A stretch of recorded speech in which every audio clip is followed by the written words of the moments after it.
खुलुमबाय। जों चिरां जिल्ला दुलाराय बर' फरायसा आफादनिफ्राय दिनै मिडियानि गेजेरजों मोनसे खौरां जोङो फोसावनो सानदों बा फोसावनो लुगैदों।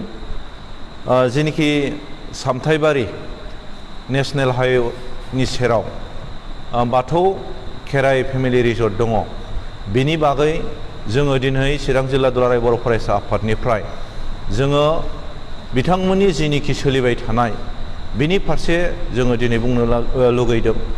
जोङो मिथिबाय थादों, खोनाबाय थादों, बेवहाय सुनिबार रबिबाराव माखासे प्रग्राम, बेयाव मोसानाय, मेथाइ खननाय बे हाबाफारिया जाबाय थायो आरो बेवहाय उन्दै उन्दै हाइ स्कुलाव फरायनाय, कलेजाव फरायनाय, हाई सेकेन्डारियाव फरायनाय गामिनि उन्दै उन्दै गथ'फ्रा थाङै थाङै मोसानाय, जौ लोंनानै सिगारेट सोबनाय आरो जायफोरखौ जोङो माने नैबे मिडियानि गेजेरजों बुंजाया, बे अबस्थाफोरखौबो जोङो दाखालि जेनिखि बिश्वकर्मानि जेनिखि थासारि, बे भिडिअ भाइरेलनि गेजेरजों जोङो नुनो मोनदों। दा बेखायनो जोङो चिरां जिल्ला दुलाराय बर' फरायसा आफादनिफ्राय जोङो दिनैहाय चिरां जिल्ला डिपुटि कमिशनारनि खाथियाव मोनसे कमप्लेन लेटार जोङो होनाय जाबाय।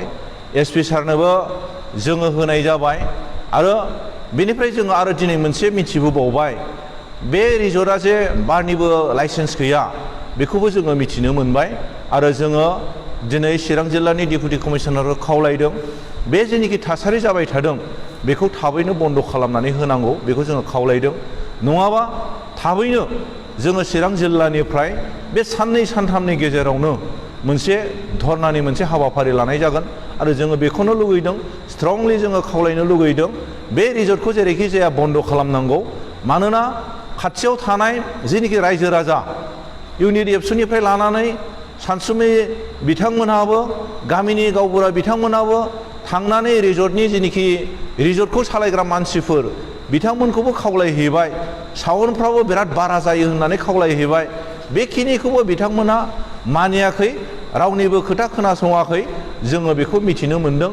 आरो जों खावलायनायनि गेजेरजों जेबो फिथाइ थायाबा, जों दुलाराय बर' फरायसा आफाद हिसाबै, चिरां जिल्ला हिसाबै आरो फारसेथिं क'क्राझार जिल्लायाबो बेवहाय खाथि जाहैबाय, क'क्राझार जिल्ला दुलाराय बर' फरायसानि आफादनि दैदेनगिरि बिथांमोनखौबो जोङो खावलायदेरबावनानै जयैनो जोङो खामानि मावनानै जेरैखि जाया बे रिजर्टनि जेनिखि एक्टिभिटिसफ्रा बिदिनो थांबाय थायोबा, बेबायदिनो सोलिबाय थायोबा, जोंनि सेंग्रा लाइमोन सेंग्रा सिख्लाफोरखौ बेबायदि माने एक्टिभिटिसनि गेजेरजों जौ लोंहोनानै मोसाहोनानै बायदिसिना माने गाज्रि गाज्रि नुथायनि गेजेरजों बेवहाय जुदि सोलिहोबाय थायोबा, जोङो बेखौ जिरायनानै थानाय नङा।